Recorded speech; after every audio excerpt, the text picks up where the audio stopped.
今回どう思ったかっていうところでランキングつけるのが面白いかもね。これは持ってるわけではなく、ここかここだな、あれってこう鮮明さと上質な音無線化して使って、それで終了としようと。あ、ごめんなさい、いつからこうやって結構ね臨場感感じられます。 KT です。今回は TRN ドルフィン、イルカでしょうか、海豚。 TRN 好きな人にとっては定番の深海シリーズ最新作ってことになるかと思います。今日が2026年2月26日。そして今回またごちゃごちゃとここ並んでいるけど、これは他の TRN 製品、せっかくなので簡単にでも比較というか、製品のタイミングでちょっと聞き比べ、傾向を思い出すとかも含めて、ざっくりドルフィンがどんな立ち位置にあるのかっていうのの確認用に他のもちょっと試そうと思うので。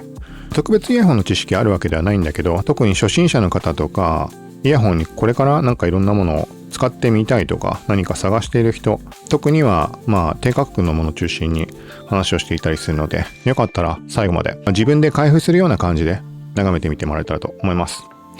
はい、じゃあ開けていこう。これ系はもう定番だけど、初めて買った人とかめっちゃ困惑すると思うので、ここに全然スライドさせようとしても開かないので、これはここに縦に置いてこう引っ張り出すのがコツです。こうするとねめっちゃ簡単。これね、こういうやり方しないで横にやろうとしてもまず取れないので破るしかないぐらい。はい開けます。はい、こんな感じです。とりあえずこのポーチみたいなやつと、でちなみに今回も TRN オーディオ様よりオフィシャル様よりご提供いただきました。ありがとうございます。本体これか。ポーチの中を見てみよう。こんな感じなんだ。めっちゃ光沢感あるタイプなんだ。これいいね。何がいいかというと、このねひんやり冷たいメタル感感じられるタイプです。俺このタイプやっぱ好きなんだな。はい、ちょっと反射で伝わりづらいかもしれないけど、黒いメタリックな感じでしょうか。おそらく伝わりづらいねこれは。ちょっと一応一周こうぐるっと映しておきます。 TRN ロゴと LR、黒に白だからまだ見やすいかな。どうだろう。そもそも表記がちっちゃいのと、またこの反射する光沢感でそもそも見えんのかって話もあるけど、はい、こんな感じになっています。どうだろうね。個人的にはこの質感とかめちゃくちゃやっぱり触った時のひんやり感、そしてそんな厳密にさ、この外のこの素材が音にどう影響するかまでは把握はしてはないんだけど、それでもなんかね、この金属っぽい筐体のやつが音の感じもなんとなくいいかなって漠然と思ったりはしています。そしてケーブルさ、なんかちょっとごつめだぞ。 TRN のでこんなタイプのって俺出くわしたことない気がするけど、見たことない気がする。しかもさ、これがついてるタイプだ。これがついてるタイプって過去に俺が持ってるものだと、このコンクのケーブル、これにこれついてるじゃん。ちょっともう汚くなっちゃってるけど。とか、あとスターフィッシュも多分同じケーブルだったので、これも巻いてあったんだけど、それ以外で俺この巻いてあるのって見たことないかも。価格的にはいくらなんだね。3000円台。ちょっとこれ嘘かもしれないです。国内の Amazon にもページができてたんだけど、これってなんかさ、別の出品者、公式じゃないものの出品ページがあったりするので、ちょっと何とも言えないんだけど、さっきちらっと見た限りは、TRN 直営店っていう表記はこれ公式なのかな、ちょっとわかんないけど、TRN 直営店ってもので見ると Amazon で3560円になってます。なんかこれどうなんだろうな。違う、タイプ C モデルがあるんだ。ちゃんと把握できていないので、ここは自分の目で確認してください。概要欄にAmazon のリンクとかも、あとはアリエクだったりとかも貼るつもりなので。ドルフィンのね 3.5mm プラス 4.4mm ってのがある。なんかよくわからんね。ちょっと待って。まずじゃあケーブルの話をしよう。ケーブルを見るとマイクはなしモデルです。そしてこんな透明のさ、やっぱケーブル俺知らんね。TRN なので。なんかもう TRN だと、このなんか、これ、オルカのとは別かな。なんかなよなよして絡まって使いづらそうって言ってたタイプのケーブルと、ものコンクのケーブルぐらいしか知らないのかも、もしかして。見た目的にはクリアな感じで、悪くない感じです。で、開ける前に感じたような、なんかね、ある程度の太さを感じるというか、これあれなんだ。こっちがさ、交換できるようになってるの、やっぱピンっていうのか。ジャックのところ付け替え。さっきの 3.5mm、4.4mm タイプってことかな。でもさ、この中さ、ジャックあるんだけど1個しか入ってないんだけど、とりあえず Amazon の表記見る限りは 3.5 プラス 4.4 っていう表記のものが存在しています。だからこれは普通にコンクとか、スターフィッシュとかに入ってた 3.5mm のやつと同じものってことでしょうか。ちなみに今回も音を聞くのに使うデバイスとしては iPhone 16 Pro、 これはもうずっと定番的にやってるけど、これとプラスで MacBook Pro M5、 これに直接つないで、YouTube とかで流して音楽とか試しています。こんなだったっけ？なんかよくわからん。こんな構造なんだ。どういうことこれ。怖いんだが特に、あった、危ねえ。危ない。この位置だ。大丈夫か本当に。怖いんだけど。入りました。これどういうこと？回しても閉まる。回したら閉まりました。これで固定するんだ。ちゃんと外れないように。じゃあなんか、ケーブル突っ張って、すっぽ抜けちゃうとかはなさそうです。ちなみに、イヤーピン開けてみます。イヤーピンは TRN どうだったっけ？たまにこういうタイプあるか。その TRN の定番と言われてるような音が結構くっきりシャープに聞こえるタイプの、なんていうんだっけ？ T チップスじゃなくて、ざっくり言うと好評なやつってことになるのかな。ただまあイヤホンによっては組み合わせで結構ね刺さりやすくなったりとかそういうのもあるから、まあそれ何でもそうかもしんないけど、まあ懸念点もあるにはあるんだけど、まあなんか定番のイヤーピンだと思います。だからおそらくワンサイズ分だけこれ入ってて1個だけ。他はもうこの白いテープって感じになってるっぽいです。ちょっと外そう。だからさ、なんかもうイヤホンのさレビューもなんだかんだ全然わからない素人ながらこんな感じで上げてて、まあいろいろそんなさ知識ない中でも分かってきちゃったことがあって、これさ特定のイヤーピンだけで試してああだこうだ言ったってもう無駄だよね。だってイヤーピンでめっちゃ音変わるし、もう現時点で想像ついてるのは TRN のこの白いタイプっていうのは結構ね音が響く感じ、マイルドで音が響く感じで、低域とかがなんかその響く分圧として伝わってくるみたいな感じ。明瞭に聞こえるタイプじゃなく。ちょっと待ってください。これさ、またさ、イヤピつかないんだけど、この前コメントで教えてもらったの試してみよう。裏返しにするとつけやすいって聞いたんだよ。どうなんだろう。と言っても俺の不器用さは半端ないから通用するか謎だけど。はい、裏返しにしてみました。どうだろうね。すんなりつくんだって。でもなんかあれかな。そういうことね。ありがとうございます。ありがとうございます。これめっちゃわかりやすい。今わかったでしょうか。何がコツかっていうと、裏返しにすることによって、中の軸の部分が露出するから、自分の指で感覚がつかみやすいんだ。このさ、傘の部分があると、なんかね、これいろいろコツってさ、いろんな人からアドバイスもらったことあるんだけど、コメントで。ありがとうございます。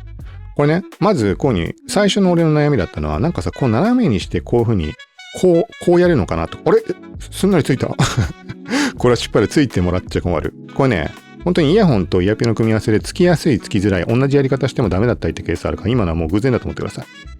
今のは、なんかね、俺はね、こういう風に、こうやる感じだと思ったの、なんか。片側穴に入れてさ、こうやるみたいな。でもこれは、そういうことじゃなく、押し付けた方が入りやすいっていうのを教えてもらったこともあって、で、それやったら確かに入りやすいこともありました。これも入った。そうなんだ。なんかね、軸の硬さによって違ったりもあるかもしれないけど。で、とにかく、この状態でさ、ここをさ、こういうの押しつぶしたりとか、なんかそんなことしたりしてるわけよ。この軸がちゃんと把握できていない。見えてないにもかかわらずやったからつけづらいんだね。見せればさ、確実にさ、指の感触も含めて今どこを持っているとか、どこに合わせればいいかっていうのが当たり前だけど、めっちゃ明確にわかるから、だから入りやすいのかもね。ほら。はい。とりあえずまあこれで L サイズつけてみました。ってことは、イヤピはやっぱまあクリアタイプが M が入ってるってことかな。ちょっと正確にわかんないけど、多分そうだよね。なんかさ、でもさ、クリアがちっちゃくない？ちっちゃいかな？ S かな？両方 S？ わからんけど、まあなんかこんな感じになってます。でも本当にね、ちょっとそのイヤホンジャックの部分、これさ、わかんないので、これはもう Amazon で買う人は Amazon の表記をちゃんと確認してください。同梱品。アリエクの人はアリエクの人。アリエクと Amazon でなんかね、セットの内容が違ってるケースもあったりするので、今俺が見ているページ、ちょっと画面映ってないけど、で、見る限りは、これがさ、繰り返しになるけど、その TRN の公式の出品のページかわかんないからなんとも言えないんだけど、とりあえずね、3.5mm プラス 4.4mm ってものが3560円。まあ、3000円台ってことかなってなっていて、それと別で、同じドルフィンのタイプ C ってモデルがあって、そっちが、値段は一緒か。値段は一緒になってるな。タイプ C モデルも書いてあります。で、一方で、これには、そのピンがさ、3.5 しか入っていなかったってことになるので、ここはね、ちょっとよくわからん。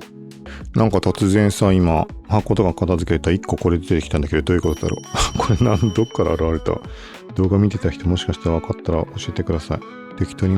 そっち、どかしてこう。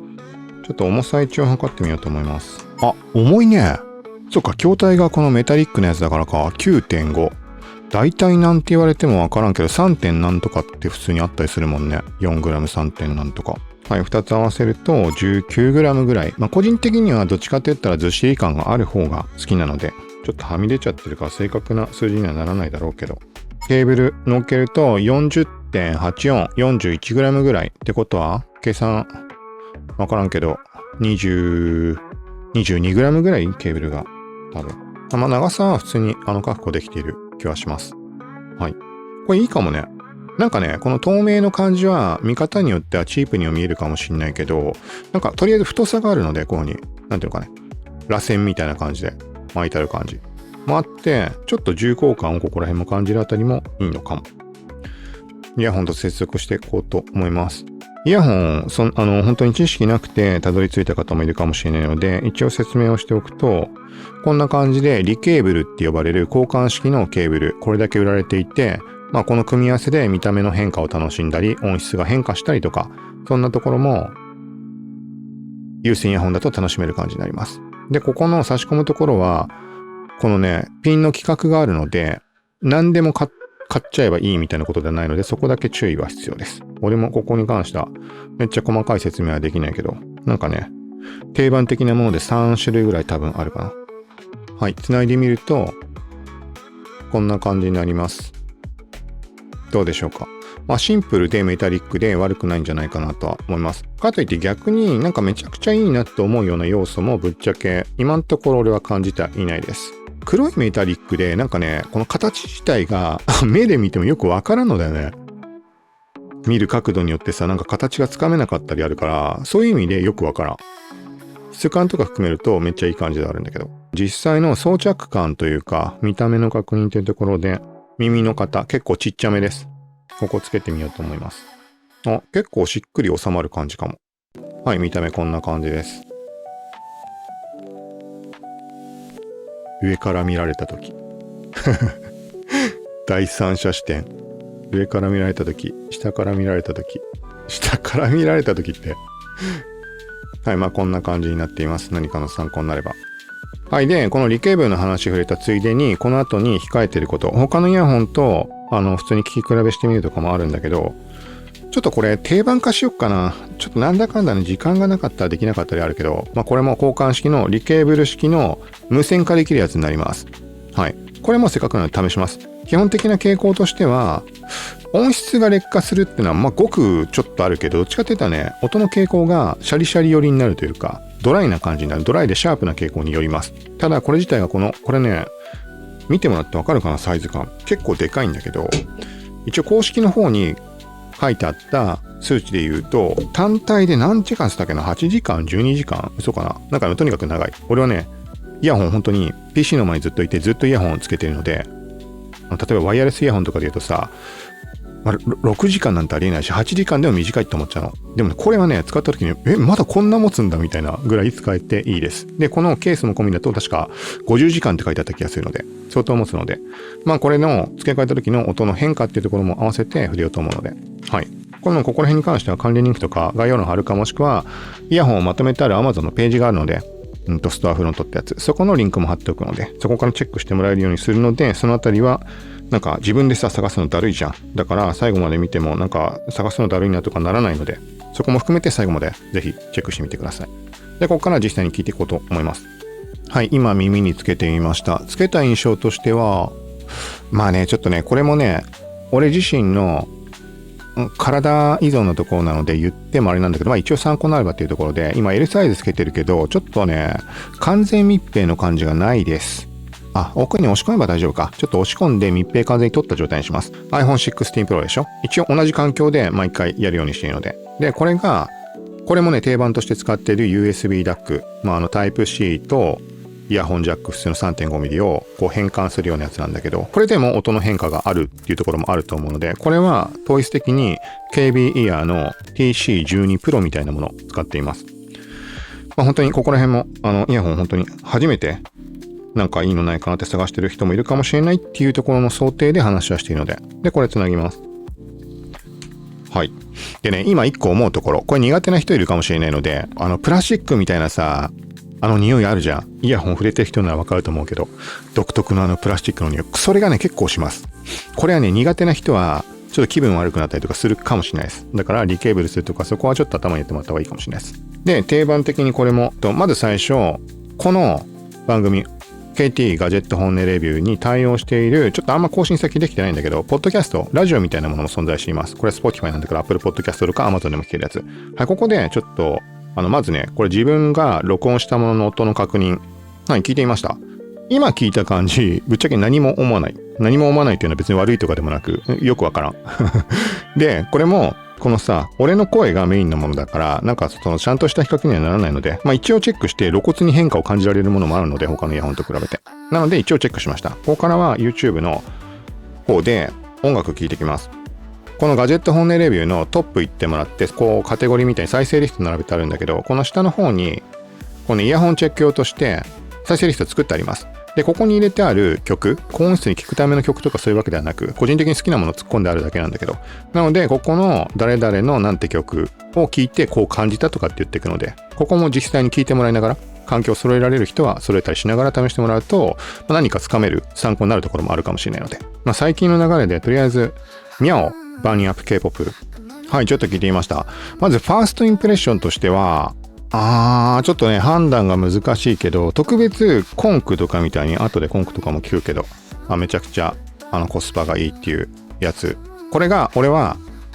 個人的には、未だにナンバーワンだと思っています。コスパとかの面含めて、デメリットもあるんだけど、これとかで感じられるような、めちゃくちゃクリアな広域みたいな、きらびやかな、みたいな印象は受けないです。今 K-POP で女性ボーカルなので女性の声とかってのも入ってるんだけど、そこがね際立ってみたいな感じはない。で、何かっていうと、なんだろう、最近それ系が多いのか俺の耳が寄っちゃってるだけかもしれないけど、やっぱなんだかんだ中域に焦点を当てたイヤホンなのかなみたいな印象をまず受けました。全体的にマイルドなんだけど、各音のエッジはシャリシャリを感じるような感じ。エッジがね、変な言い方すると、嫌な言い方をするとザラザラ感、粒子が引っかかって耳にその音の感じを伝えてるみたいな感覚。でも全体としてはマイルド。で、低域とかに関してはめちゃくちゃ強いわけではないんだけど、はっきりと音として聞こえる低域ではない。けど、かといってめちゃくちゃ響くタイプのものでもない、なんか中間のような印象です。ただね、こう言ってて思ったけど、多分このイヤピー依存だろうからね、あんま細かいこと言ってもあれかもしれないけど、とりあえずファーストインプレッションってとこでそんな感じです。今んとこ何か特別際立ってみたいなことは感じられていない。でも、俺は根本的には広域がものすごい好きだってとこから、徐々に中域の良さが分かってきたっていう話を散々しています。よかったら過去のとか、順番に見返してもらうと、古い方って全部聞くのは厳しいかもしれない。最近は中域の良さが分かってきたって感じなんだよね。だからそういう感覚で聞いちゃってるだけかもしれないんだけど、マイルドなんだけど、なんかね、この音の各音の輪郭に関してはクリアにきらびやかに聞こえるみたいなことはなく、さっき言ったみたいな、そうではなく、ちょっとシャリシャリジャリジャリ感を伴うような感じで明瞭に聞こえるみたいなイメージ。ちょっと他の曲も聴いていきます。続いてキャット&カルメル、ドラマチック。印象は同じ感じかな。ちょっと次々いろんなもの聴いてみよう。じゃないとちょっとなんかね、曲によってこれ聴いたらここの良さが出てきたみたいな、なんかそういうものもあると思うので。はい、東京グール主題歌アンラベル。今聴いてみたらなんかちょっとパワフルさを感じました。パワフルさっていう頭がさっきまで聴いた2曲でそんなに目立って頭の中に浮かばなかったんだけど、ちょっとこのぐらいの感覚でどんどん次々聴いていってみます。多分ね、イヤピー変えないと多分分かんなそうな気がしてきたので、イヤピで結構ガラッと変わると思うから、ちょっとざっと流して聴いていきます。カイリー・ミノーグ&デュアリパ、リアルグルーブ。この曲とか全体的にホール感を感じるような、なんか空間感じるようなって話をしてるんだけど、そのまんま聞こえる感じ。最近使ってたイヤホンとかだと、そういうタイプの曲にもかかわらず、結構そのボーカルとかがめっちゃ前の方に出てきて聞こえてるなみたいな印象を受けてきたんだけど、そういう印象がないです。そんなことないかな。いや、多分ね、これはね、イヤピだと思う、本当に。かといってこっちを眺めても大体この白いのつけてんね。なんでだろう。最終的にそういう判断になったってことなのかな。今見る限り、この VX Pro とかも割と輪郭がはっきりしてるタイプなので、多分それをあえてぼかして聞きやすくするために白にしてるような気がするんだよな、コンクとかもそうだけど。その他、ザ・ファーストテイク、ジョーバチ・メフィスト。ちょっと久しぶりに聞いたからかもしれないけど、ザ・ファーストテイクだからかな。なんかね、結構生々しい感じも音として捉えられます。その他、イッチ、ザッツァノーノ。これ、ポッドキャストで直近の聞くまとめっていう、別のポッドキャストもあるんだけど、そっちの中でちょうどイッチに関して触れたんだけど、K-POP。そこで言った新曲なのかなって言ったら、これね、古い曲っぽいです。伝わる人は限定的だと思うけど、古い曲が最近の最新のイッチのアルバムなのかな。アルバムがテーマとなったライブかなんかの中で、ダンスかなんかで注目されたのか、公式が動画上げたからなのかもしれないけど、それでね、今話題になってるっぽいです。話題になってるっていうのはイッチが好きな層の中でかもしれないけど、TL ですごいツイッターで見かけて、聞いてめっちゃいいなと思ったらちょっと聞いてみます。これはライブの映像なので、でもこれいいかもね。なんかね、ライブっぽさっていうところが厳密に俺に分かるかって言われると分からんけどさ、ライブなんて随分行ってないし。全然印象違うね。その MV とライブ映像とって聞き分けもあんましたことないわ。これはね、今聞いた限りは、単純にライブ映像を意識して聞くことがあんまないだけかもしんないけど、今、このライブ映像、イッチの雑談の聞いた感じは、なんかライブ映像を見るのにいいかなって、今この瞬間は思いました。繰り返しになるけど、耳いいわけでもないし、素人なので分からん。と、あとは、もう本当にね、この臨場感つってるのがさ、素人だからっていうのも含めて、なんかこの立体感を感じるようなところでのつながりでしか多分俺の口では表現できてないの。で、それはもうね、散々試してる中で、この白いイヤピが大きい影響を与えてるってのはさっきも言ったけど、これの影響でかいので、多分イヤピ変えたらね、全然印象変わっちゃうと思います。はい、ちょっと一瞬イヤピ変えて、この流れでもう iPhone で他のというか今聞いたような曲、改めて聞いてみようと思います。じゃあ、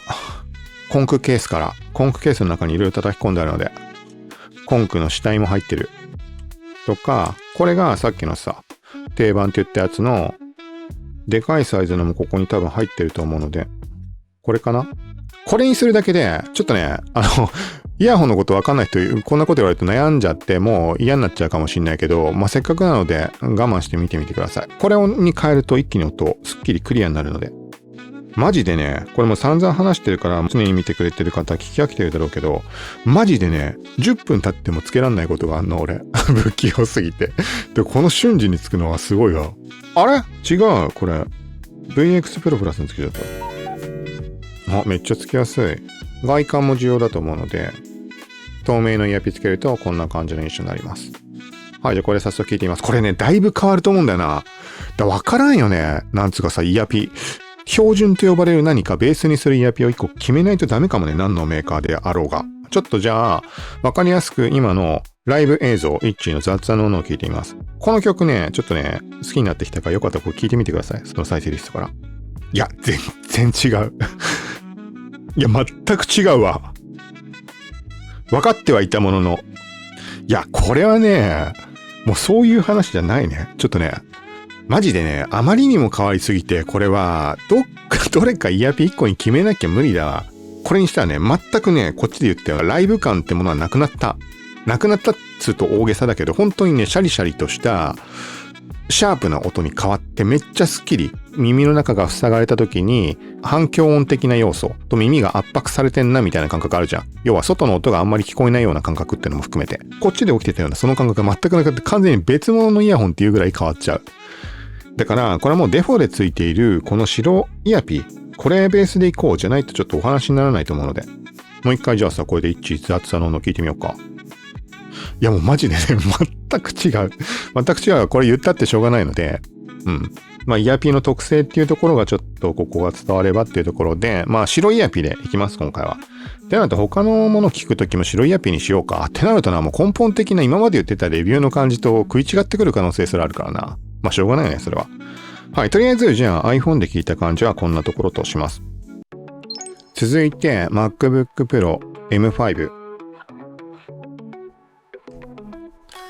はい、接続していました。で、なんかちょっと一応映しておこうか。見た目に関しての話。せっかくだからこの Mac 使ってる人も多いだろうからさ、Mac に似合うこのイヤホンとかケーブルとかみたいな参考にもなればいいかなっていう。こうやって見るとあれだね、クリアだから、親和性低いとは言えないけど、高いとも言えないね。どっちでもないね。結局なんか、負けてしまうね。安っぽく見えてしまうね、これだと。だったらまだ材質的なのを含めてこっちの方がまだしっくりくるんじゃないかなっていう。重厚感が足りないのかね。安っぽく見えちゃうのかもね。色合い的にはマッチしてるかもしれないけど。あとは一応これ、色は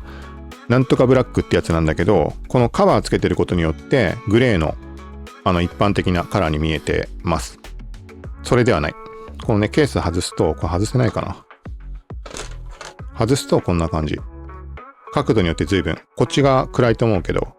ベースはこっちの色に近いガンメタだと思ってください。光のね、当たり方で随分見た目変わっちゃうから、こう見ると普通の Mac の色に見えちゃうね。でもそんなではないです。このケースに関しても動画1本上げてあるので、他の MacBook とか MacBook Air バージョンのも出てると思うので、これね、おすすめです。2000円ぐらいで。で、Mac 側でも YouTube 再生リスト行って聞いてみます。はい、じゃあ流れで一雑のライブ映像のやつ。まあ印象としては iPhone 側で聞いたのとそこまで大きな差は感じないです。でもまあなんかパワフルさは感じるかも。まあ単純に PC で中のなんていうのかね。わからんけど、DAC とかも内蔵してるって言い方でいいのかわからんけど、音を鳴らす部分の性能の差とかそういうのあんのかもしれないけど、まあ普通にパワフルには感じます。どんどんさっき聞いた感じのもの。K-POP ミャオバーニーアップ。まあ、この白いイヤーピでっていう前提枕言葉のようにつけてって話になってしまうけど、これの状態で言うと、やっぱ全体マイルドで、なおかつちょっとパワフルさも感じてきました。MacBook 側だからってことかもしれないけど。と、低域は、まあ曲依存あると思うけど、弾むような弾力ある感じで、でも歯切れがいいみたいな感覚はないかもしれないです。全体的にマイルドな印象を受ける。やっぱね、本当にね、イヤーピ依存が大きいとは思う。そのベースになってるイヤホンのなんか性能とかそういうところまで俺がこうさ、このイヤピを計算してだからこうだみたいなところまでは言えないので、そんな能力は俺にはない。とりあえず、まあいい感じであります。ただ今のところ、なんかね、ここがめちゃくちゃいいなみたいなところは見えてきてはいない。マイルドなんだけど、各音のエッジは割と明瞭に聞こえる。かといってクリアにきらびやかなそういう要素ではないみたいな感じです。続いて、K-POP ばっかになっちゃうな。で、ちょっとさっきと違う曲で、ネットフリのアニメのロールリーグオブレジェンドのアニメ版アーケインの主題歌エネミーってやつ。でもなんかあれかな、今聞いてたらちょっとね解像感高いのかなっていうような印象を受けてきました。ちゃんとじっくり聞いてないかわかんないけど、もちろんさ他ドライバー的なさいろんな音が明瞭に聞こえるってことにはならないとは思うんだけど、なんかねさっきから言ってるエッジがそのシャリシャリ感を伴うような感じで明瞭に聞こえるってそこなのか。なんか特にこの曲リーグオブレジェンドの曲ロック調で映像の雰囲気を結構後押ししてくれるというか、よりいい感じに見せてくれるような音の鳴り方に感じます。アンラベル東京グル主題歌10周年記念バージョンの時の MV。でも今になって耳が慣れてきた感あるかもな。なんかね、最初に使ってた時よりも音の鮮明さが伝わってきている気がします。というのも、これも最近のさ、他の動画で触れたんだけど、なんか最後にね、使ってたイヤホンの特徴のところに耳のピントが自然にいってしまっているから、いきなり違う傾向のものに変えた時に、耳の感覚としてはずっと前に使ってたイヤホン、直前まで使ったイヤホンで特徴になっていたところに耳のピントがいってしまっている。だから新しいイヤホンに変えた時にこのイヤホンの中で突出している部分にピントが合ってないからなんか違うところを見ちゃってるからよく分かってないみたいなのがちょっとしばらく聞いてると自然に耳が馴染んできて最も注目するべき部分にピントがあった結果今みたいな発言になるんじゃないかなっていうのをちょっとなんか言ってるんだけど、そういうこともあるのかなみたいな。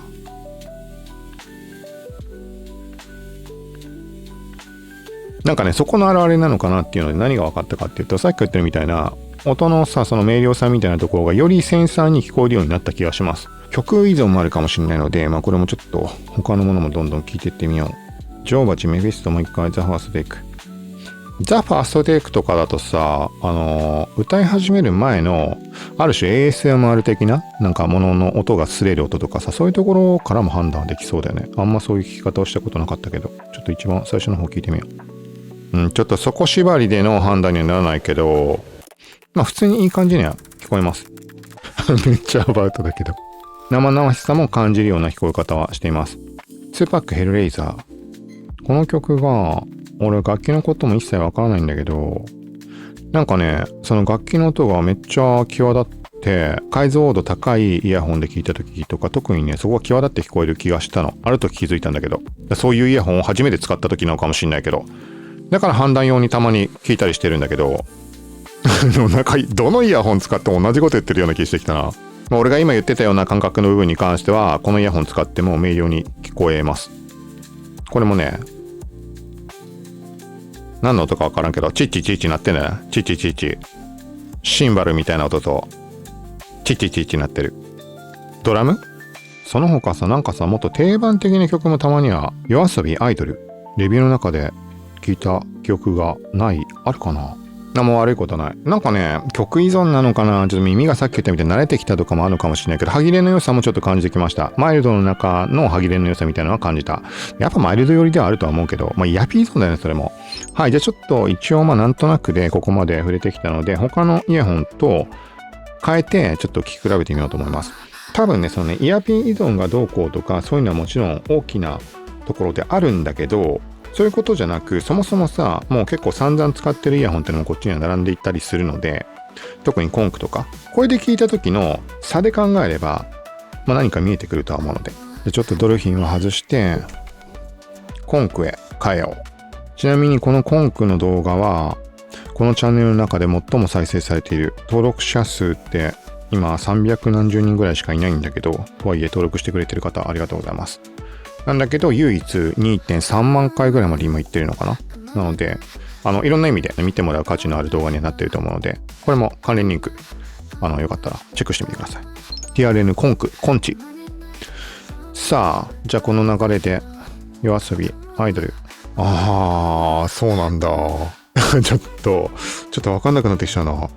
今一瞬だよ。これもさっきから言ったみたいに違うイヤホンに変えた時ピントの位置がずれてる的なこともあるかもしれないから何とも言えないんだけど、コンクは俺大絶賛なものなわけ。それ以降いろんなものを使っていく中で単純にそれを超えたなと思うものもあるんだけど、なんだかんだコスパとか考えてコンクとは思ってるわけは冒頭でも言ったかもしれないけど、今ねこれ聞いた後に聞いたらコンクの方がこもって感じました。こもって感じたっていうのはどの部分に対してって話があるからあれなんだけど、ちょっともうちょっと聞いてみよう。コンクだとね、このイヤピー、白イヤピーってところも大きいとは思うんだけど、低域の部分が完全にぼやけてる感じで、明瞭な感じの音として聞こえる要素がほぼないみたいな感じ。本当にどこどこなんか音じゃなく振動として伝わってくる感じ。で、こっちも別に明瞭に音で聞こえるみたいな、例えば TRN の VX Pro プラスみたいなそういうことではないんだけど、あと他社で言うと KZ のさ、もう名前わからんわ。なんとかプロ2とか、リオニックとかみたいに、あっちは多分ちょっと記憶になっちゃうけど、低域とかもある程度音として輪郭が見える感じで音として聞こえてたと思うの。そういう要素がコンクには今聞いてみると白いヤピー合わせると全くない。本当に振動で伝わってくるような感じ。対して広域に関してはやっぱりクリアに聞こえてるなっていう印象です。これはね、コンクが好きで買うか買って満足するかっていうと全然違う傾向のものだとは思います。はい。ちょっともう一曲ぐらい聞いてみるか、コンクで。しばらくコンクを使ってなかったっていうのもあるので。やっぱさ、イヤホンとイヤピの組み合わせっていうのはめっちゃ重要なんだね。分かってはいたけど、今こうやって久しぶりにちゃんと比較してみたら、本当にね、全く違う。全く違うってイヤホン感もそうだし、同じ白いイヤピでも。コンク感がないわ、これ。俺の思っていたコンク感。やっぱ白いイヤピで本当にね、マイルドな傾向にもなっているからなんだろうけど、ちょっと分かってきちゃったかもね、少し。広域の明瞭さとかって俺が表現していたクリアな感覚に対して、ザラザラとかシャープさを伴うようなタイプのもの、例えば VX Pro プラス TRN のとか、今ちゃんと比較してないか分かんないよ。あくまで感覚の話で。あとは最近絶賛していた KZ 系の何機種かとかで言ってた時の鮮明さ。コンクで言ってる鮮明さと、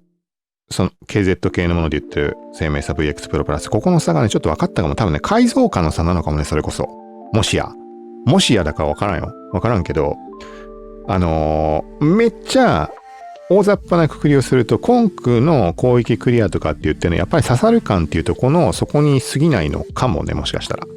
そこをイヤピで抑えて聞きやすくしたりとかしてる。もちろんクリアできらびやかっていう要素はコンクにはあるんだけど、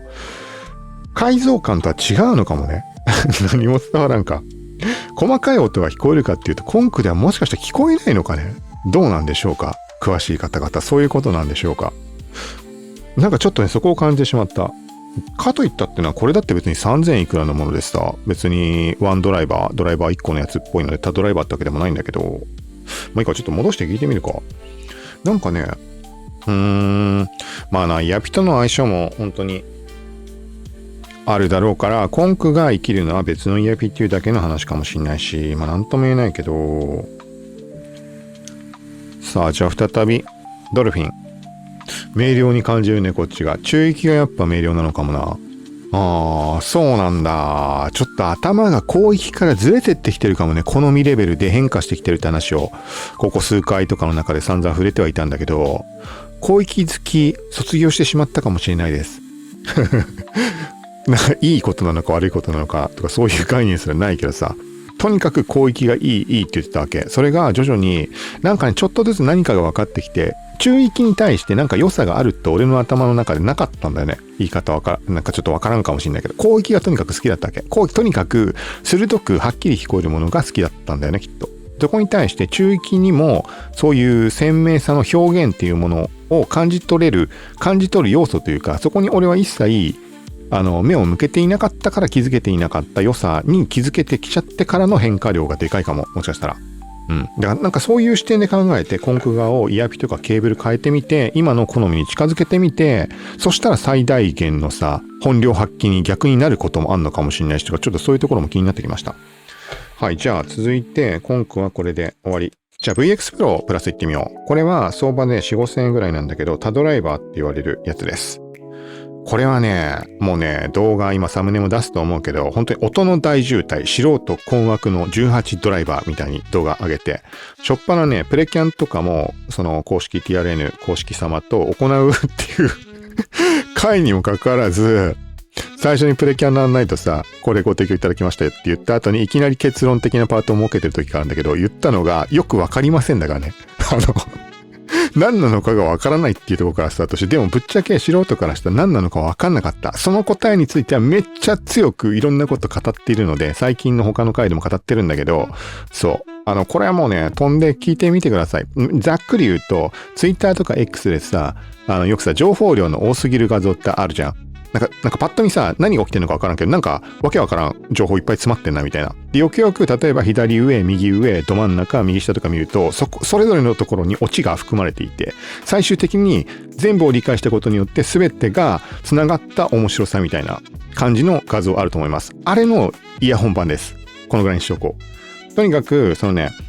1ドライバー、8バランスドアーマーチュア片側に、要はその音を、なんかそのドライバーみたいなのが9個ずつ入ってんだって左右。だから、いろんな音が鳴ってるわけよ。でも素人には全くわからんから、わけわからんみたいになった音の大渋滞つったんだけど、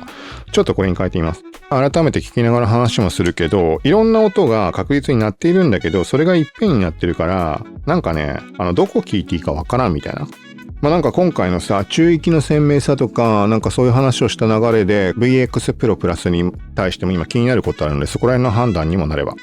このドルフィンを聞いた後に聞いた VX プロプラスで比較すると同じ傾向に感じました。もちろん細かい違いがたくさんあると思うよ。ここからしばらく聞いてみないと分かんないと思うんだけど、音の聞こえ方の方向としてはコンクよりは断然 VX プロプラスに近いみたいな感じ。当然さ、こっちの方がさ、安かったりさ、1ドライバーっていうのもあるから、その複雑な表現は絶対VX プロプラスの方が上回ってるとは思うんだけど、今つけてるやつね。これあれかな、俺も知識詳しいわけじゃないと分かんないけど、インピーダンスとかの差なのかな。ボリュームがちっちゃく感じます、VX プロプラス。ちょっとその分ボリューム上げてみます。いや、ちょっとボリュームね、上げたら分かったわ。さっき言ったままでわけわからんにもつながるんだけど、いろんなところで鳴ってる音、いろんな各パートの音あるじゃん。いろんな細かい楽器とかさ、それぞれが18ドライバーの中のどこかに属して鳴ってるわけじゃん。同じ部分で鳴ってるもの、強く出ているものもそれはあるだろうけど、なんかね、それがね、やっぱりね、めっちゃ鮮明に聞こえる。いろんな音が。何もかもが鮮明すぎて、結果的に耳の方が追いついてないがために真っ平らなものに聞こえるみたいな。これ前散々言ったね。その感覚を今受けました。でも実際にちょっとだけ慣れてきたというか、そのイヤホン自体を使い慣れてきたっていう意味で、今この瞬間耳が馴染んだとか抜きとしても、そう考えた時に聞こうと思ったらやっぱりね、分離したところでめっちゃ鮮明にそれぞれ、それこそ解像感のさっき言ったみたいな感じで音が鳴ってるっていうのは感じます。これはね、本当に低域まで広域から中域、低域まで、どこもちゃんと音として聞こえる、輪郭がはっきり聞こえるタイプのイヤホンって言ってやっぱり間違いはないね、今比べてみて。で、なおかつさ、今これ白イヤピだからね、そのなんか、まあ言い方悪いけど、響いてとかホール感を感じるっていう表現からこもって聞こえるっていう要素もあるわけ。その上でこの聞こえ方は多分ね、今いちいち試さんけど、一瞬変えてみるからやばそうだな。むしろあれか、刺さりすぎちゃってってことになるかもしれないけど、鮮明に、この白イヤーピーでこんだけ鮮明に聞こえて、これ以上になっちゃったらどうすんのって、多分ね、それこそね、困惑だわ。ここら辺は全部関連リンク、できる限り概要欄に貼るようにするので。と、プラス、ちょっと途中で増えたかもしれないけど、一個一個単体でもし貼れなかったとしても、Amazon の中にレビューで紹介してるイヤホンを全部まとめたページっていうのを作ってあるんで、そこ行ってもらうと、今日紹介したのこれだなって分かりやすいと思うので。さあ、どうなってしまう透明イヤーピー。でもあれかな、思ったほどめっちゃね、まあシャープな感じになってるんだけど、ただどうせだったらこっちでいいかなっていうのを今思いました。どうせ分離感を楽しむんだったら。ただやっぱり、このね、音がスッキリするのでこっちだと。だから、白イヤピの時みたいな、なんか反響感がなくなってしまうので、要は立体感とかも含めた。だからこれ系だとね、めっちゃ明瞭に聞こえるものだとやっぱ多少ホール感があった方が、なんかバランスが取れていいのかもっていうのは今感じました。へえ、久しぶりに増えた。ちょっといい機会だわ、これ。さあ、続いて、じゃあちょっと一回あれだね。食べ物のさ、なんていうんだっけ、箸休めって言わないっけ。一回、ちゃんとドルフィンに戻し、ちょっと聞いて、まあそうだな今ね、ドルフィン聞いて思ったのは、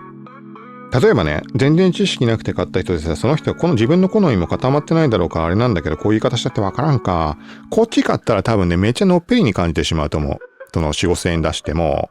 のっぺりに感じちゃう人もいるんじゃないかな。なんだこの安っぽい音って感じちゃう人もいると思う。要は耳の方が追いついてないと。そんな気はします。この別に耳がさ、いいわけじゃないんだけど、なんだかんだ経験からの話、素人ながらの経験での話で言うと、そういう印象を受ける可能性あるから、やっぱ安いものの方をまず試してみての方がいいとは思う。いきなりこれだとね、どうだろうね。ってちょっと思いました。ドルフィンがバランスがいいなって今思った。最初の方からさ、繰り返し言うとマイルドなんだけど、エッジが鮮明な部分があるって言ってたじゃん。今考えるとこれが極端に鮮明すぎるからかもしんないけど、バランス取れてんのかなっていう気はします。あんまり好みに左右されない。で、ここで今、こんだけさ、反響するって言ってるイヤピなわけだから、イヤピ変えれば、もっとスッキリさせることもできるわけじゃん。コントロールしやすいような気はする。こっちだとね、後々いろいろコメントもらったりして、本当にね、とにかくいろんな情報量が詰まってるから俺が言ったみたいに、そこに対してケーブル変えたり、イヤピはこれにするとか、そういう組み合わせ、ダックとかも含めてさ、そういうのを組み合わせで自分の好みに最適化できるイヤホンで、それが楽しみ方っていうことをコメントで何回かもらったことがあって、言われてみたらそうだよね。だってさ、いろんな音がいっぱい鳴ってるってことはコントロールするポイントが多いわけじゃん。この言い方は正しくはないと思うけど、例えば18ドライバーって言ってさ、片耳9ドライバーなわけでしょ。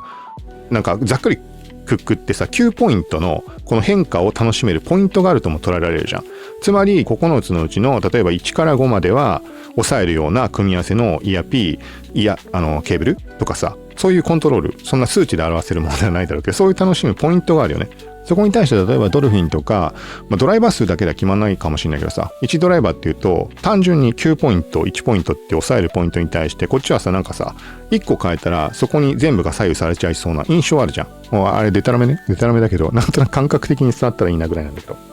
はい、じゃあちょっと、じゃあオルカ行こうかな。いや、ちょっとスターフィッシュ行くか。スターフィッシュ行こう。いや、オルカ行こう。はい、オルカに関しては、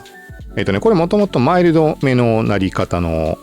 イヤホンです。結構マイルドなはず。つったってな、これもな、何のイヤピ使ってたって話になっちゃうから、今思うと、もしかしたら昔のものが言ってたこと間違ってるかなって、今日の話聞いてもらってなんとなく意味は伝わるでしょうか。イヤピーゾンでかいなって話で。当時これレビューした時ってイヤピの変化はもちろんわかるんだけど、今ほど細かい話はしてなかったから、ちょっとね、そこもあるんだけど、もう過去のレビューの時話してた記憶から言うと、これはめっちゃマイルドで、なんかね、自然ななり方。自然ってこれもさ、言い方難しいんだけど、なんかその VX Pro プラスとか KZ 系のエッジがめっちゃ鮮明みたいなタイプのシャリシャリザラザラ聞こえるようなタイプのものに比べると、めっちゃね、音の鳴り方として自然っていう話です。どことなくこのさ、こんなリアルの世界で生きててこんな鮮明に音が聞こえるってことはないはずなの。ないと思うの。俺はね。シャリシャリとかザラザラな感じで。でも、こっちの音に関してはごく自然界で聞こえるような音なんじゃないかなっていう、そういうイメージ、あくまでイメージとして捉えてください。基本的にはマイルド系のものだとは思います。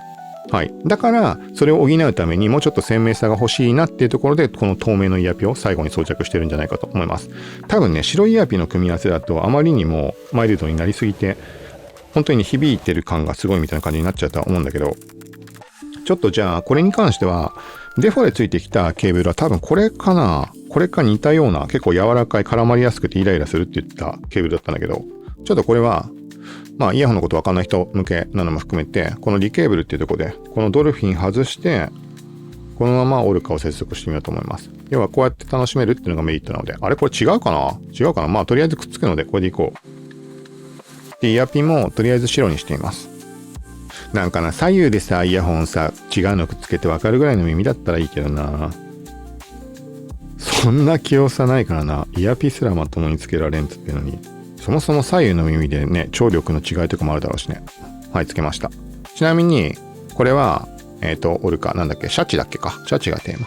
はい。うん。これも全然違います。ああ、でもこんな感じなんだ。なんかね、低域の、その低域が明らかに音として聞こえないタイプで、圧として伝わってくる感じなんだけど、結構ね、そこの圧は強めなのかも。強めさってな、ちょっと難しいな表現。何をもって強いかって話で、例えばね、こういう話した時に、いつも触れ忘れちゃうなって思って、ある、この今の低域の聞こえ方ね、圧が来るような感じの。圧で迫力が来るみたいな感じ。俺の個人的な考え方、表現方法としては、低域が音としてはっきり聞こえるってものは、迫力ってとこにあんま繋がらないと考えていて、例えば映画とか見た時とか、FPS の爆発音とかっていうのが、体にこう伝わってくるような感覚で来るものは、今言った音として聞こえるタイプではなく、この圧として伝わってくるものっていう言い方でなんとなく伝わるかな。そう捉えてるんだけど、このオルカに関しては明らかに圧で伝わってくるタイプ。で、この圧が伝わってくるタイプで低価格帯でその圧が強いイヤホンっていうのがいつも頭に後で、そうだ、これ言えばよかったと思うものがあって。要はこのオルカの延長線上にあるもっと圧が強いと思っているもの。記憶だけどね。これがアズラトリニティになります。アズラトリニティのちゃんと密閉できるサイズ感のイヤピつけた時、もしくは、有線ピアホンの2代目のやつが、初代がめちゃくちゃ刺さりまくる感じで、2になって急に低域強くなってってあるんだけど、それもね、密閉の取れるイヤピにした時の圧がね、多分俺の記憶で言うと、圧の強さ、今言ってる俺が圧って言ってるこの表現ね、その映画とかの爆発音とかそういうとこが体に伝わってくるような、音としてはっきり聞こえないけどっていうイメージので言うと、今ので言うと、3機種で言うと、上から強い順に、有線ピアホンの2、そして2番目にアズラトリニティ。そしてこのオルカ。PRA のオルカ。PRA のオルカ、たまたま出してるだけだから他に持ってるものでもその間に入るものあるかもしれないけど、まあそんな感じになります。そう。今言ったような感じの低域として聞こえます。で、全体的にマイルドなのは間違いないんだけど、なんかね、コンクに本当に隠れてってみたいな表現をよくしていたんだけど、他にもそういう言い方している人いるかもしれないけど、実力はあるみたいな。これもね、俺は Amazon のセールだからめちゃくちゃ安かったので1000円で買ったんだけど、通常時で多分2000円するかしないかぐらいなので、これね、めっちゃおすすめです。なんだかんだ FPS ゲームとかでも、鮮明に聞こえるタイプのに対して聞こえ方面全然違うんだけど、なんだかんだオルカがいいんじゃないかなと思ったことがあるぐらい、マイルドな低域とかの中に広域が結構クリアに聞こえます。コンクとかと比較すると、明瞭さでは絶対的にコンクだとは思うんだけど、それなんでかっていうと結局低域とかのマイルドさとかに包まれてしまって、仮に同じ明瞭な広域が存在していたとしても、その低域とかのそこに飲み込まれて、広域が弱く感じてしまっているだけなんじゃないか説が俺の中ではあって。で、なんかね、ごく自然に FPS やるときに若干聞き取りづらいかなと思ったとしても、ここだと思ったときに案外ピンポイントに行くのはオルカのような気がしていた時期がありました。こうわからん。もちろんゲーム依存もあると思うので。はい。いや、でもな、やっぱオルカなんだかんだいいんじゃないかな。プラスちょっと今回ケーブルがさ、このドルフィンのやつだから、なんかそこの影響もあるのかもしれないけど。いや、イヤピめっちゃすんなりつく。まるで俺ではないかのような。このスムーズさ。見てこれ。イヤピのプロみたいなこの素早い装着。続いて、じゃあ、椎茸いこう。はい、これも深海シリーズの TRN スターフィッシュ、人手がモチーフになってるやつになります。通称椎茸。みんな椎茸つってる。で、これはね、俺ね、めっちゃね、好きじゃないって言ったんだよね。これも提供していただいたものであるので、ほとんどが提供してもらったもの、コンクとオルカ以外は最初に言ったかもしれないけど、提供なはずなので、なんだけどね、これがね、多分ね、中域が強いものに初めてってことないか。なんかね、あんま好きじゃないって言ったんだよな。特徴に関しては一応把握はできたんだけど、その後に、これのおかげでもしかしたら中域ってとこに気づけて、他のものを、中域の良さっていうのに変わってったのかもしれないんだけど、把握できるようになってったのかもしれないんだけど。はい。で、まあなんか、とにかくね、ザラザラ感を感じて、そのなんか、エッジに関して。それが嫌だからっていうので、このね、ウレタンタイプにしていました。そういうザラザラ感がちょっと抑えられるかなっていうところで、それでずっと使ってた感じ。というほど、まあ出番はなかったんだけど。はい、じゃあこれも白いやつに変えて聞いてみよう。はい、じゃあ聞いてみます。またなんかカタカタなるようになっちゃったんだよな。TRN、なんかあれかね、壊れやすかったりするのかな。どうなんだろう。コンクは壊れちゃうのは、筐体依存でっていうところがあったんだけど、なんかこれね、中のドライバーが揺れちゃってんのかなみたいな、カタカタなるんだよな。はい、じゃあちょっと聞いてみます。めっちゃ音がちっちゃい。これさ、なんかね、これもね、めっちゃ鮮明に聞こえる。中域がめっちゃ強いんだけど、もう言ってみたら VX Pro プラスに近いような聞こえ方な気がします。VX Pro プラスの白イヤーピーじゃなかった時に近いかも。なんていうかね、真っ平らに聞こえる。これ、なんつってたっけ？椎茸レビュー実際した時。なんかね、叩き潰したかのように真っ平らに聞こえるな。この印象は変わんないかも、昔言ったのと。でも多分、その中に、この VX Pro プラスと一緒で、いろんな音がね、混じってて、聞き分ける能力が耳の方に問われるみたいなことなのかな。そんな印象を受けます。白イヤピをつけてこれって結構ね、本当に全音域、はっきり音として聞こえる感じ。だから結局の話、VX Pro プラスとかにも通ずる部分かもしれないけど、全音域が音としてはっきりして聞こえちゃうわけじゃん。さっきのさ、1個前のロールカーで言った定義に関しては、音として聞こえるタイプじゃなく、圧として、爆発音とかが体にこう迫力で伝わってくるみたいな感じってやつじゃん。そことは対極的に、定域にもかかわらずはっきり音として聞こえるわけよ。っていうのは多分ね、これ伝わんない人もいるかもしれないんだけど、何言ってんだろうって。もし思う人、これはあれね、俺の伝え方が未熟で、もっと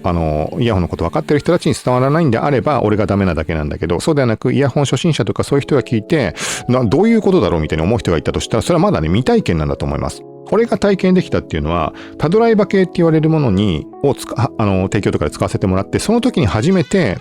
体験したことなので、どの音域も音として聞こえちゃってるから、多分ね、大抵のイヤホン、世間的なよくあるイヤホンとかだと、その差が多分あると思うんだよね。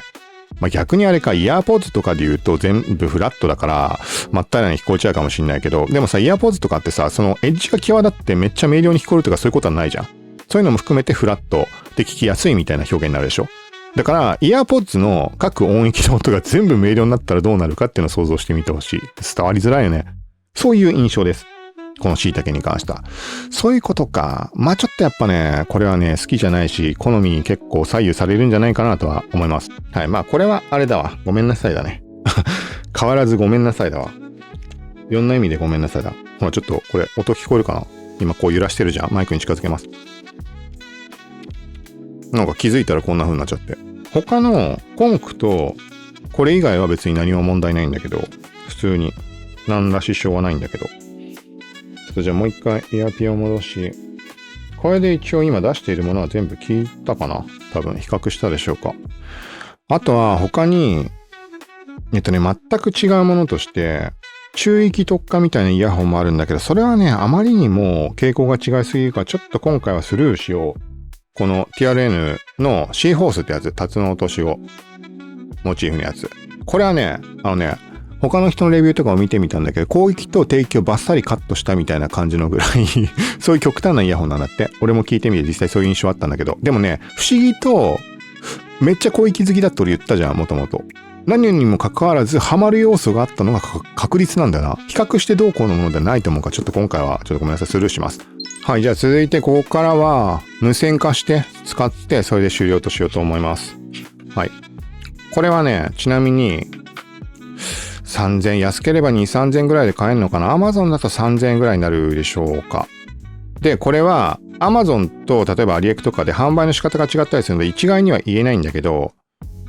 ここのね、部分が取り外しできるようになっていて、これも初心者の人には分かりづらいと思うけど、ここのピンの形状が違うので、ここがちゃんと自分のに対応したものが入ってるものじゃないとまずい。なんかね、バラ売りで買えるパターンとか、3種類ともセットになってるパターンとかもあったりするんだけど、そこはちょっと判断してください。で、これイヤーフック型になってるんで、耳からもね、外れづらくていい。あとは長時間使えるっていうところがめっちゃいい。冒頭で軽く触れたかもしれないけど、無線化した時、この製品使ったことによって、音がよりくっきりするさっき言ったさ、結構マイルドめなこのオルカでも無線化した時には元のイヤホンとはちょっと変わっちゃったなっていうぐらい、マイルドさが消えちゃったなっていうぐらいシャープになった印象あります。逆にもともとシャープなものっていうのはその差が少ないからか、あんまりね変化を感じられないみたいなところもあって、なんかね音質がめっちゃ劣化する感じはない。傾向は変わっちゃう感じはあるけど、ちょっとあれかな、アンバランスでしょうか、質感的に。まあこんな感じになります。はい、じゃあつけてみます。じゃあこのまま流れで Mac でいこう。Bluetooth はペアリングは済ませてあるはず。いいね、来た。はい、じゃあ聞いてみます。これはあれだわ。別の問題があるわ。音をマックスにしても音がちっちゃい。めっちゃちっちゃい。これ何か間違ってる？今何を思ってるかっていうと、音ちっちゃいのプラス、なんかめっちゃこもって聞こえる。俺が言ったのと全然違うね。これはね、音ちっちゃすぎる。前ちゃんと聞けてなかったのかな？それとも Mac だからってなんか環境依存なのか。これはね、使おうと思わないな。言ってたこと全部ひっくり返っちゃうけど、まあちゃんと思ったことを率直に伝えるようにはしているのでしょうがないので、まあこう言わざるを得ないけど、他の曲も聴いてみよう。とりあえずね、迫力不足すぎてこれは、普通にある程度のサイズにはなってるんだけど、ボリュームとして。でもね、これ以上上がんないんだっていうところを、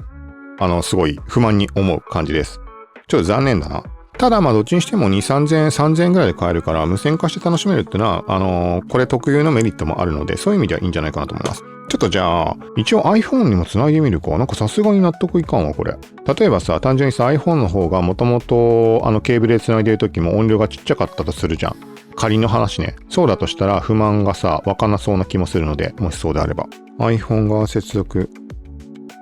iPhone の方が、マックスのボリュームで考えた時には満足できるかも。今 iPhone で聞くと、マックスだったらとりあえず満足できます。これ以上大きくしたら結構な爆音になっちゃうかなぐらいまでの状態にはなっている。あとは、やっぱりその音が鮮明になるというかシャープになる感じも含めて、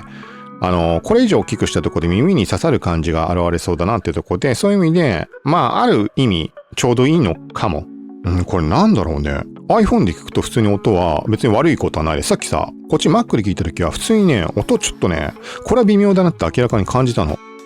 めっちゃね、全体的に解像感が損なわれてぼやけてしまったような感じ。で、ちょっと低域とかに関してはスカスカの感じすら感じて、音もちっちゃいしさ。音がちっちゃいっていう音が大きいことってすごい重要だと思うので、そういう意味でも。そこだけの兼ね合いなのかもしんないけど、iPhone だと普通になんか音がね、悪くなったみたいな印象は全く受けない。iPhone だったら別に俺は普通に押せます。音は変化するけどね、確実に。長時間使えるとかそういうメリットも含めて、やっぱ3000円くらいで買えるんだったらありだと思います。Mac ではなんかよくわからん。どういうことだろうね。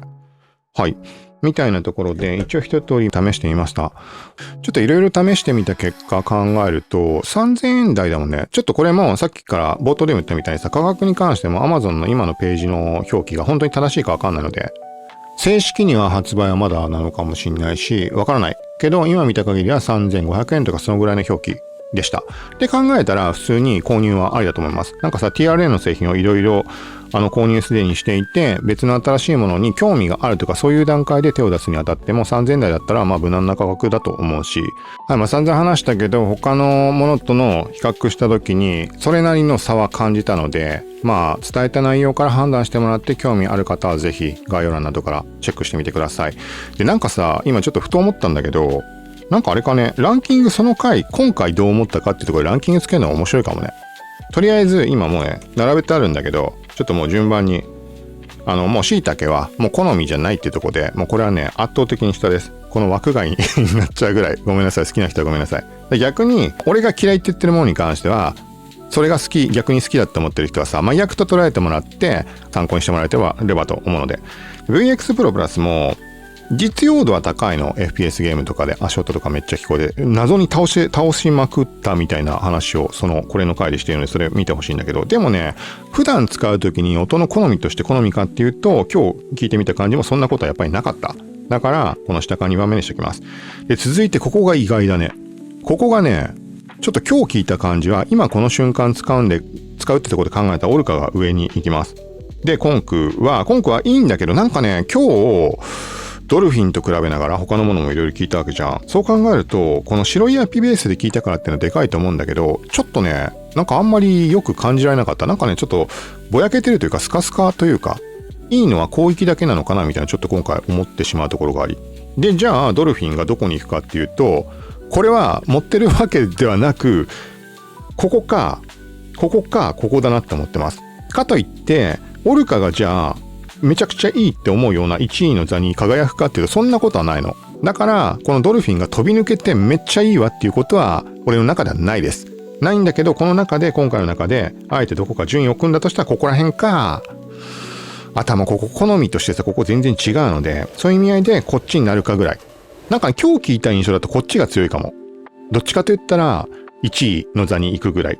繰り返しなんだけど、かといってめちゃくちゃいいっていう印象は持っていないです。なんだけど比較してきた中、もうここまで散々さ、どんぐらい最終的に動画で上がるかが1時間以上かけて今撮ってるので、その上でここってちらっとでも思うんだから、まあそういう要素はあると思ってもらえたら嬉しいです。はい。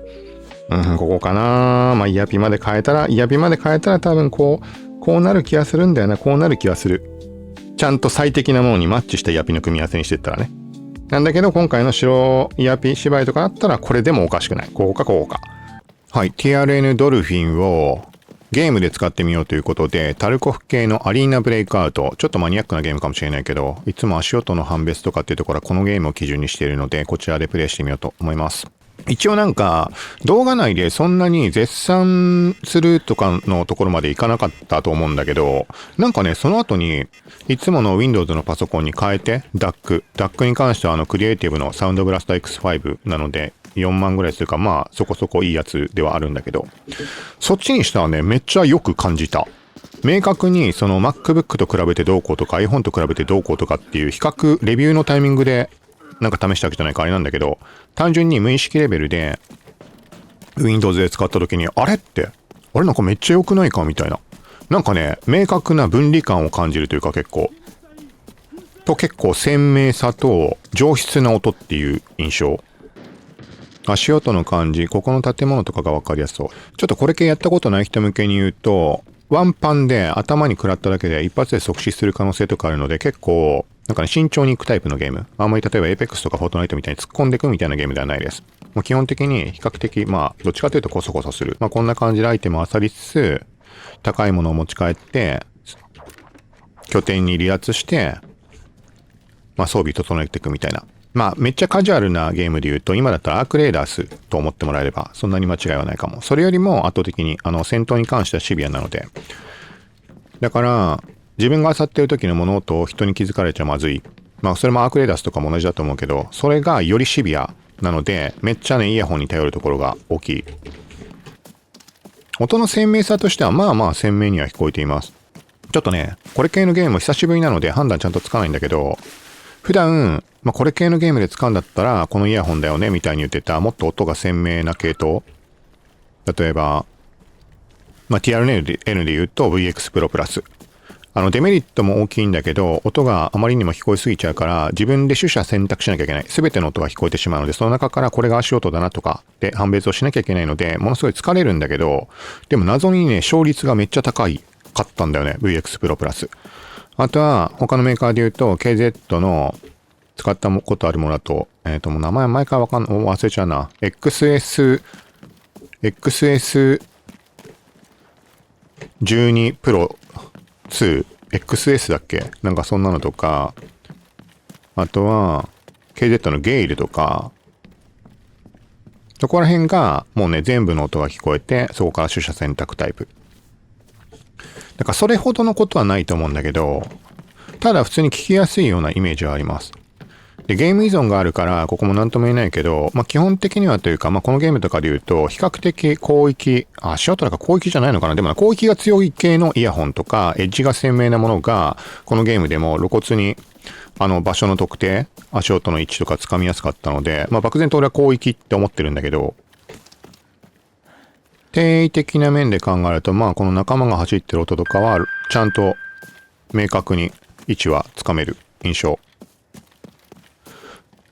多分ね、もしかしたらちょうどいい感じなのかもな。あまりにも全て聞こえすぎてしまう、その VX Pro プラスとか、KZ 系のものとかだと、なんかね、音が鳴ってんのは確実にわかるんだけど、めっちゃピンポイントな位置が逆にわからない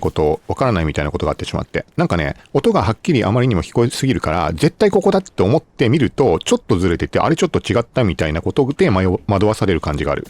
逆に、適度に聞こえてるもの、重要なところはピンポイントで聞こえつつ、他の要素はちょっと、こもってるというか、メインになって求めている音以外が、ちょっと明瞭ではないものに関しては、逆にね、ここら辺かなってパッて持ってく、この感覚がちょうどしっくりくる。ここら辺かなっていうので、ちょうど逆にちょうどいい位置に行くみたいな要素があるんで、ね、あまりにもピンポイントでここって思ってみると、ここって完全にさ、絶対ここだって思ってやってるのに見たらいなかったらさ、ここにいたらさ、ちょっとあれってなるじゃん。そういう意味で、逆にあまりにも明瞭、明確じゃないものの方がいいケースもあるかなっていうのはちょっと感じています。と言ってもこれあれね、散々こんな話して、これめっちゃ下手くそなので、特に FPS。参考になるかわかんないけど、少なからずこのゲーム、足音めっちゃ注意して戦うようなゲームなので、そこに関しては、俺下手な分、めっちゃ警戒するので、そういう時に足音でさ、もう足音勝負。先に気づいたもの勝ちなので、このゲームだと基本的に先打ちした方が、ほぼほぼ勝つって言ってはおかしくない。俺は下手だからそれでも負けるんだけど。そういうゲームにおいては、ある意味参考にはなるんじゃないかなと思います。久しぶりだからってのもあるかもしれないけど、めっちゃ際立って足音が聞こえるかっていうと、はっきりそう断言はできないけど、でもさっきからね、鳴ってる音は大体つかめてます。仲間がこっち歩いてんだな、みたいなところは。だから、定位とかそういうとこが悪いみたいなことは間違いなくないと思う。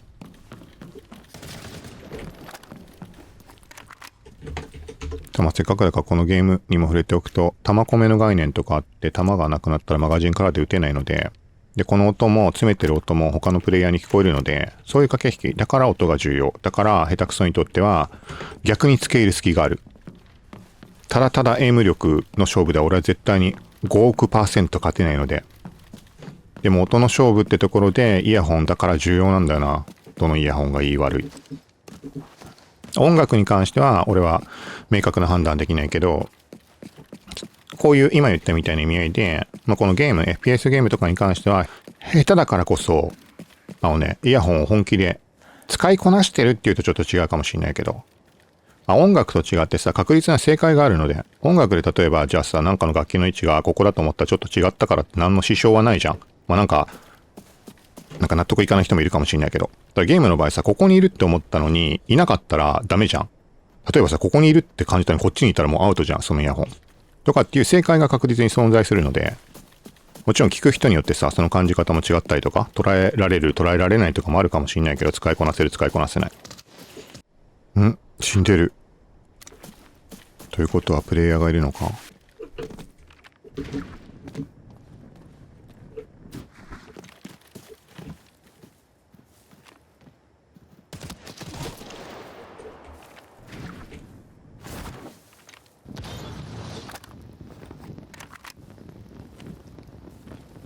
オペレーター一人倒してる。オペレーターってどっちだっけ？あれ倒したのかな？俺が倒したのか？こ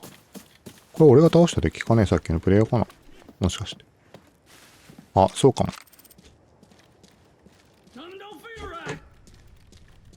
ちょっと音今迷ったな。ってことはこの階段の上かな。はい、アークレーダース、そんなにめちゃくちゃやってるわけじゃないので、音の感じどうこうっていうのは他のイヤホンと比べてとかちょっとわからないです。なんかさ、それなりにその足音ってとこは気にしながら FPS ゲームとかやってるわけじゃん。そのさっきのアリーナブレイクアウトとかの話聞いてもらってもわかると思うけど。ただなんかね、そういう感覚でやってもこのゲームはね、なんかあんまり明瞭にそもそもゲームの音作り自体からしてあんまり明瞭には聞こえない気がします。足音が重要なのはもちろん重要なんだけど、言ってみたらさっきのアリーナブレイクアウトとかほど重要ではないっていうところもあるので、なんか結局エイム勝負のところも少なからずこっちのゲームはあるから、逆に下手な身とすればその分耳使わなきゃって話であるんだけど、耳を使ったところで下手さが勝って結局打ち合い先打ちしようが負けちゃうんだよね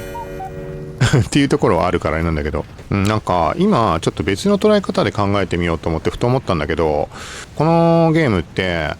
単純に FPS 的な楽しみ方だけではなく、この世界観とか今だから臨場感的な意味合いで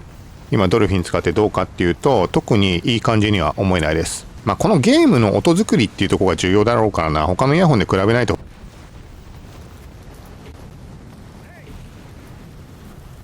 ドンシューミンなんかこのゲームさ、打ち合いにならないから困っちゃうんだよな。なんかね、攻撃すると怒られるの。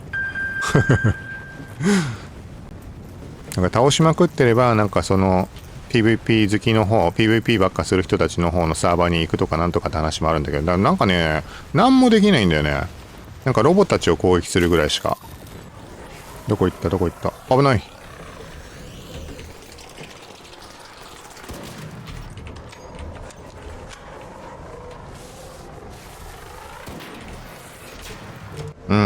なんかね、いまいちパッとしないです、音が。足音的なのじゃなくて、そのロボみたいなやつ相手にしても。ちょっとね、あまりにもね、微妙だから、イコライザーいじります。基本的に、あ、ごめんなさい。あ、俺いつからこうやって聞いてたんだ。やべえ。アリブレの方のレビューも、ちょっとイコライザーかけた状態だった。ちょっとフラットに戻します。ちょっと微妙だな。まあ、しょうがない。あ、でもこっちの方がいいかな。慣れてるからってだけの話かもしれないけど。こっちの方がいい感じに感じる。おーい。何こいつ火入ってくる。これ、新キャラ新ロボなんか新しいロボが追加されたっつったんだけど。めっちゃこんなやついたっけ。ああ、死んじゃった。怖あ、音こっちにしたらいつもの感じだから、こっちの方がね、臨場感感じられてます。ちょっとごめんなさい。イコライザーのせいだわ。むしろ臨場感が得られるであろう、イコライザーにずっとなってたんだけど、それが逆効果だったっぽい。まあ、俺が慣れてる慣れてないかもね。慣れてる慣れてないってとこかもしんないけど。まあ、これが何かの参考になるかちょっと微妙かもしんないけど、まあ、とりあえず別のゲーム、アリーナブレイクアウトだけしかいつも話しないんだけど、まあ、こっちの方も何かの参考になれば、今ね、聞いてるここの音の感じだったら、結構ね、臨場感感じられます。明瞭に聞こえる。はい。ということで、ちょっとゲーム最後に試してみました。こんな感じで、今回は TRN の新製品、TRN ドルフィン、ちょっと聞いてみました。よかったら参考にしてもらって、概要欄からぜひ購入などもしてみてください。高評価、そしてチャンネル登録などもお願いします。はい。こんな感じでイヤホン関連、そして各種ガジェットなんかをどんどん投稿しているので、チャンネルトップの方から他の製品に関してもぜひチェックしてみてください。はい。では今回以上となります。さようなら。